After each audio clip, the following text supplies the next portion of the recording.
ভোটে ঢোকার পরে বলছে যে ভোটার ভোট দিয়ে গেছে, তাহলে আমি দিলাম না, তাহলে আমার ভোটটা কে দিল? আমার ভোটটাও দিয়ে দিয়েছে, কে বলবে না, আমার কালিও দিয়েছে, ভোট খাইয়ে পড়ছে। এর মধ্যে ভোটটা বড় ভাই গেল না, সে বলছে আপনি 2 ঘন্টা পরে দেবেন ভোট। আমার কাগজ আমি লইয়ে নিয়েছি, আমার কাগজ দিয়েছে, সিল দিতে দেয়।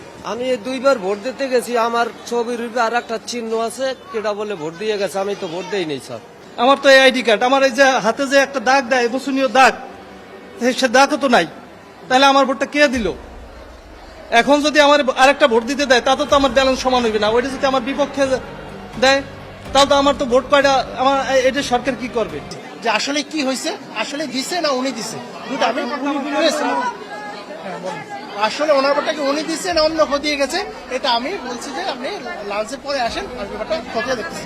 যদি ওনার উপর মানে অন্য কেউ দেওয়ার তো সুযোগ নাই, তারপর যদি অন্য কেউ দিয়ে থাকে উনি চাইলে তো আপত্তিকৃত ভোট এভাবে হইলে তো আর হয় না। আমার ভোটটাও দিয়ে দিয়েছে, কে বলবে না, আমার কালিও দিয়েছে, ভোট খাইয়ে পড়ছে। এর মধ্যে ভোটটা বড় ভাই গেল না, সে বলছে আপনি 2 ঘন্টা পরে দেবেন ভোট। আমার কাগজ আমি লইয়ে নিয়েছি, আমার কাগজ দিয়েছে, সিল দিতে দেয়। কাল লাগান পর ব্যালট পেপার দিয়ে তারপর রুম থেকে বের হয়।